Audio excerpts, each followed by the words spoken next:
Na kusalimu asubuhi ya leo kwa upendo wa Mungu. Ni kukaribishe rafiki yangu na mpendwa kwa ajili ya ujumbe wenye kichwa kinachosema kupanda pasipo kuacha kupanda. Mhubiri mlango 11 mstari wa 1 na mstari wa 5 na wa 6. Tupa chakula chako usoni pa maji, maana utaona baada ya siku nyingi. Mstari wa 5.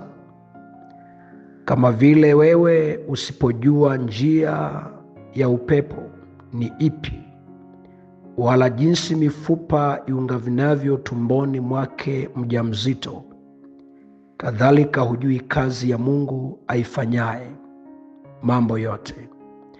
Asubuhi panda mbegu zako, wala jioni usizuie mkono wako, kwa maana wewe hujui ni zipi zitakazofanikiwa, kama ni hii au kama zote zikafanikiwa sawasawa.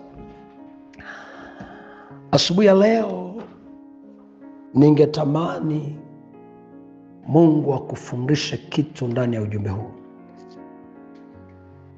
Kupanda pasipo kuacha kupanda ni kufanya jambo unalolifanya lililo jema pasipo kuacha kufanya. Ili mradi tu jambo unalolifanya ni jema, usiache kulifanya. Hata kama kutakuwa na sababu ya wewe kuacha hilo jambo kwa sababu ni jema, wewe endelea kulifanya. Maandiko yanasema utupe chakula usoni pa nchi, au mbegu usoni pa maji, na baada ya siku sio nyingi utaona. Shida tunayepata, tunatamani kupanda na kuvuna kwa wakati huo huo. Lakini kumbuka, kupanda ni kazi yako, lakini kukuza ni kazi ya Mungu. Kwa unachotakiwa ndani yako ni kufanya kile unachosikia kukifanya ndani yako, na kumwachilia Mungu achilie neema ya kile ulichokifanya kipate kuzaa matunda. Kama unapanda mbegu ya utumishi kwa njia ya utoaji, usifike mahali ukaanza kulalamika kwamba nimetoa sana lakini sioni matokeo. Kumbuka, mkulima wa kawaida anaweza akapanda wakati ameona mvua nyingi, lakini jua likatokea.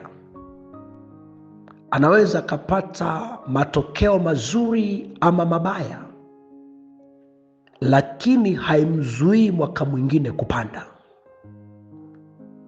Ndio sanasema kile unachokifanya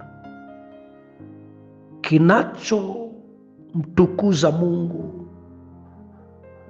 kinachokubalika mbele za Mungu, kilicho chema, endelea kufanya. Kama unamtumikia Mungu na pengine bado hujaona matokeo ya utumishi, ayamkini umekutana na jua, ayamkini umekutana na upepo. Upepo huo usikuzuie wewe kutokuendelea. Ndio sasa kama vile wewe usipojua jinsi upepo unakotoka, ndivyo usivyojua njia za Mungu anavyoweza kukuinua. Hujui Mungu atakuinua kwa njia gani. Anaweza akakuinua kwa mbegu ya maombi uliyoipanda kuombea kanisa, kuombea familia, kuombea taifa. Ayamkini Mungu akakupa mavuno kupitia hayo maombi. Inaweza kuwa umepanda mbegu ya kuwasaidia watu wengine, hata yamkini hawamjui Mungu, lakini ni mbegu umepanda. Saa ingine unasubiri wakupe shukurani, usingojea asante kwao, ngojea mavuno ya mbegu uliyoipanda. Maana maandiko yanasema mtu atavuna kile alichokipanda. Kwa hiyo kama umepanda kwa ukarimu, umepanda kwa moyo safi, utavuna mavuno yake. Na kama umepanda kwa manung'uniko, utarudishiwa kwa manung'uniko. Anasema asubuhi panda mbegu zako, ule mstari wa 6.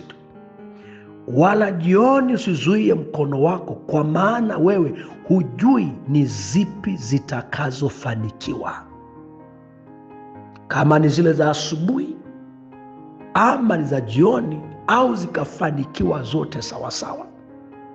Kwa usiache kupanda mbegu kwa namna yote ile ambayo Mungu anakusukuma. Yamkini Mungu ameachilia neema ya kutegemeza kazi yake kwa njia ya fedha zako, kwa njia ya mali yako. Endelea kusimama na kazi ya Mungu.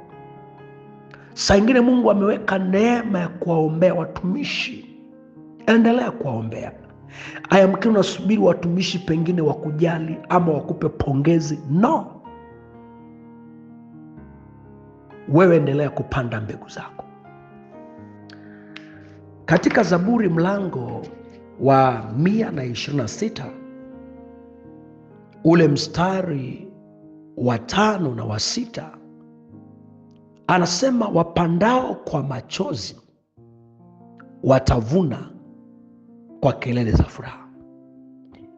Ingawa mtu anakwenda akipanda mbegu, hakuna mkulima yoyote huwa anapanda mbegu akicheka sana.